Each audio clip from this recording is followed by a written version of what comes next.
ಒಂದು ವಾರದಲ್ಲಿ ಗ್ಯಾಸ್ ಸಮಸ್ಯೆ ಪರಿಹಾರ ಆಗಲಿದೆ ಅಂತ ಪರಿಷತ್ನಲ್ಲಿ ಗ್ಯಾಸ್ ಕೊರತೆಯ ಬಗ್ಗೆ ಆಹಾರ ಸಚಿವ ಮುನಿಯಪ್ಪ ಉತ್ತರ ನೀಡಿದ್ದಾರೆ.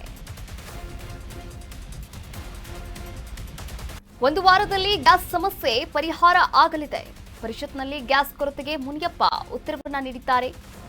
ಇಂದು ಆಯಿಲ್ ಕಂಪನಿಯ ಜೊತೆ ಮಾತುಕತೆ ನಡೆಸಿದ್ದೇವೆ. ಆಸ್ಪತ್ರೆ, ಹಾಸ್ಟೆಲ್, ವಸತಿ ನಿಲಯಕ್ಕೆ ಗ್ಯಾಸ್ ಕೊಡ್ತೇವೆ. ಹೋಟೆಲ್ಗಳಿಗೆ ಎಲೆಕ್ಟ್ರಿಕ್ ಸ್ಟವ್ ಬಳಕೆಗೆ ಸೂಚನೆಯನ್ನ ನೀಡಿದ್ದೇವೆ ಅಂತ ಆಹಾರ ಸಚಿವರಾದಂತಹ ಕೆಎಚ್ ಮುನಿಯಪ್ಪ ಉತ್ತರವನ್ನ ಕೊಟ್ಟಿರುವಂಥದ್ದು. ಒಂದು ವಾರದಲ್ಲಿ ಗ್ಯಾಸ್ ಸಮಸ್ಯೆಯನ್ನ ಪರಿಹಾರ ಮಾಡ್ತೀವಿ ಎನ್ನುವಂತಹ ಭರವಸೆಯನ್ನ ಪರಿಷತ್ನಲ್ಲಿ ನೀಡಿದ್ದಾರೆ. ಈಗಾಗಲೇ ರಾಜ್ಯದಾದ್ಯಂತ ಭಾರೀ ವ್ಯತ್ಯಯ ಕಂಡು ಬಂದಿರುವಂಥದ್ದು ಈ ಒಂದು ಗ್ಯಾಸ್ಗಳ ಪೂರೈಕೆಯಲ್ಲಿ. ಹೋಟೆಲ್ಗಳು ಕೂಡ ಬಂದ್ ಆಗ್ತಾ ಇದೆ, ಪಿಜಿಗಳು ಕೂಡ ಬಂದ್ ಆಗ್ತಾ ಇದೆ. ಪಿಜಿಗಳಲ್ಲೂ ಕೂಡ 2 ಹೊತ್ತು ಮಾತ್ರ ಆಹಾರವನ್ನು ನೀಡಲಾಗ್ತಾ ಇರುವಂಥದ್ದು. ಮಧ್ಯಾಹ್ನದ ಊಟಕ್ಕೆ ಬ್ರೇಕ್ ಹಾಕಿದ್ದಾರೆ. ಇನ್ನು ಆಸ್ಪತ್ರೆಯಲ್ಲೂ ಕೂಡ ಎಮರ್ಜೆನ್ಸಿಗೋಸ್ಕರ ಸ್ಟಾಕ್ ಅನ್ನು ಮಾಡಲಾಗಿರುವಂಥದ್ದು. ಒಟ್ಟಾರೆಯಾಗಿ ಎಲ್ಲ ಪ್ರಾಬ್ಲಮ್ಸ್ಗಳು ಕೂಡ ಬೆಂಗಳೂರಿಗರಿಗೆ ತಟ್ಟಿರುವಂಥದ್ದು. ಒಟ್ಟಾರೆಯಾಗಿ ಇಲ್ಲಿ 1 ವಾರದ ಗಡುವನ್ನ ಕೂಡ ಕೊಟ್ಟಿದ್ದಾರೆ. 1 ವಾರದೊಳಗೆ ಈ ಗ್ಯಾಸ್ ಸಮಸ್ಯೆ ಏನಿದೆ, ಈ ಸಿಲಿಂಡರ್ನ ಸಮಸ್ಯೆಯನ್ನ ಬಗೆಹರಿಸ್ತೀವಿ ಎನ್ನುವಂತಹ ಭರವಸೆಯನ್ನ ಕೊಟ್ಟಿದ್ದಾರೆ ಕೆಎಚ್ ಮುನಿಯಪ್ಪ.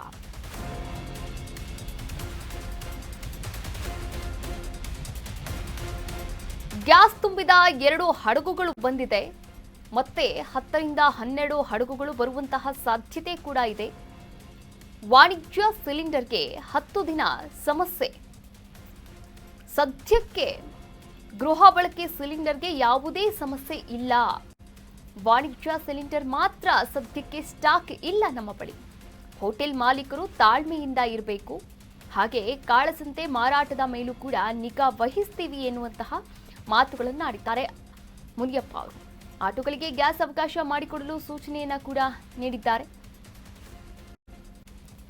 ಈಗಾಗಲೇ ಹಾರ್ಮುಜ್ ಜಲಸಂಧಿಯಿಂದ ಈಗಾಗಲೇ 2 ಹಡಗುಗಳು ಬಂದಿರುವಂಥದ್ದು. ಭಾರತದ ಬಂದರಿಗೆ 2 ಹಡಗುಗಳು, ಇನ್ನೂ 10 ರಿಂದ 12 ಹಡಗುಗಳು ಬರುವಂತಹ ಸಾಧ್ಯತೆ ಕೂಡ ಇದೆ. ವಾಣಿಜ್ಯ ಸಿಲಿಂಡರ್ ಏನು ಹೋಟೆಲ್ಗಳಲ್ಲಿ ಬಳಕೆ ಮಾಡ್ತಾರೆ 19.2 kg ಅಥವಾ 19 kgಯ ಸಿಲಿಂಡರ್, ಈ ಸಿಲಿಂಡರ್ಗಳಿಗೆ ಮಾತ್ರ ಬೇಡಿಕೆ ಇರುವಂಥದ್ದು, ಸಮಸ್ಯೆ ಕಂಡು ಬಂದಿರುವಂಥದ್ದು. ಆದರೆ ಗೃಹ ಬಳಕೆಯ 15 kg ಅಥವಾ 14 kg ಸಿಲಿಂಡರ್ನಲ್ಲಿ ಯಾವುದೇ ಸಮಸ್ಯೆಗಳು ಎದುರಾಗಿಲ್ಲ. ವಾಣಿಜ್ಯ ಸಿಲಿಂಡರ್ ಸದ್ಯಕ್ಕೆ ಸ್ಟಾಕ್ ಇಲ್ಲ ಅಂತ ಹೇಳ್ತಾ ಇದ್ದಾರೆ. ಹೋಟೆಲ್ ಮಾಲೀಕರು ತಾಳ್ಮೆಯಿಂದ ಇರಬೇಕು ಈ ಒಂದು ವಿಚಾರದಲ್ಲಿ. ಹಾಗೆ ಕಾಳಸಂತೆಯಲ್ಲಿ ಯಾರೋ ಮಾರಾಟ ಮಾಡ್ತಾ ಇದ್ದಾರೆ ಅಂತಂದ್ರೆ ಅವ್ರ ಮೇಲೂ ಕೂಡ ನಾವೆಲ್ಲರೂ ಕಣ್ಣಿಟ್ಟಿರ್ತೀವಿ ಎನ್ನುವಂತಹ ಮಾತುಗಳನ್ನು ಆಡಿದ್ದಾರೆ. ಒಟ್ಟಾರೆಯಾಗಿ ಎಚ್ಚರಿಕೆಯನ್ನ ಕೂಡ ಕೊಟ್ಟಿರುವಂಥದ್ದು. ಇನ್ನು ಆಟೋಗಳು ಕೂಡ ಈ ಗ್ಯಾಸ್ ಅನ್ನ ಬಳಕೆ ಮಾಡ್ಕೊಳ್ತಾ ಇರುವಂಥದ್ದು. ಆಟೋಗಳಿಗೂ ಕೂಡ ಗ್ಯಾಸ್ ಅವಕಾಶವನ್ನ ಮಾಡಿಕೊಡಲು ಸೂಚನೆಯನ್ನ ಕೂಡ ನೀಡಿದ್ದಾರೆ. ಹಾಗಾದ್ರೆ ಸದನದಲ್ಲಿ ಪರಿಷತ್ನಲ್ಲಿ ಏನ್ ಮಾತನಾಡಿದ್ದಾರೆ ಮುನಿಯಪ್ಪ ಅವರು ನೋಡ್ಕೊಂಡ್ ಬರೋಣ. ಈಗ ತಕ್ಷಣಕ್ಕಿದು ತೊಂದರೆ ಇದೆ. 1 ವಾರದ ಮೇಲೆ ಬಹುತೇಕ ವಾತಾವರಣ ಸರಿ ಹೋಗ್ತದೆ. ಇವೆಲ್ಲ ಕೂಡ ಸರಳವಾಗಿ ಬಯಸಲಾಗ್ತವೆ. ಈಗ ಸದ್ಯಕ್ಕೆ ಏನಾಗಿದೆ, ಸಡನ್ ಆಗಿ ನಿಂತಿರೋದು ನಿನ್ನೆ ಸಂಪೂರ್ಣವಾಗಿ ನಾನು ವಿವರವಾಗಿ ಕೊಟ್ಟಿದ್ದೀನಿ.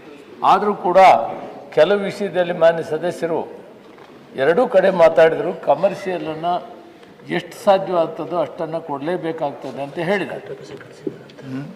ಎಲ್ಲಿ ತೀರಾ ಅವಶ್ಯಕತೆ ಇದೆ ಹೋಟ್ಲವ್ರಿಗೆ ನಾನು ಸಲಹೆ ಮಾಡಿದ್ದೀನಿ, ಸದ್ಯಕ್ಕೆ 1 ವಾರ 10 ದಿನ ನೀವು ಎಲೆಕ್ಟ್ರಿಕ್ ಸ್ಟವ್ ಏನಾದರೂ ಉಪಯೋಗಿಸಿ ತೀರಾ ಅವಶ್ಯಕತೆ ಇರುವಷ್ಟು ತಯಾರು ಮಾಡಿ. ಮತ್ತು ಈಗ ತಕ್ಷಣಕ್ಕೆ ನಾವು ತೀರಾ ಅವಶ್ಯಕತೆ ಇರುವಂಥ ಹಾಸ್ಪಿಟ್ಲ್ ಆಗ್ಬೋದು, ಹಾಸ್ಟೆಲ್ ಆಗ್ಬೋದು, ರೆಸಿಡೆನ್ಷಿಯಲ್ ಸ್ಕೂಲ್ ಆಗ್ಬೋದು, ಮ್ಯಾನುಫ್ಯಾಕ್ಚರಿಂಗ್, ಈಗ ಹಾಸ್ಪಿಟ್ಲ್ಗೆ ಫುಡ್ಡನ್ನು ತಯಾರು ಮಾಡಬೇಕಾಗ್ತದೆ. ಅದಕ್ಕೆಲ್ಲ ಕೂಡ ವ್ಯವಸ್ಥಿತವಾಗಿ ಕಮರ್ಷಿಯಲ್ ಸಿಲಿಂಡರನ್ನು ನಾವು ಕೊಡ್ತೇವೆ ಅಂತ ಆಶ್ವಾಸನೆ ಕೊಟ್ಟಿದ್ದಾರೆ. ನಾನು ಕೂಡ ಸದನ ಕೇಳ್ತಾ ಇದ್ದೀನಿ.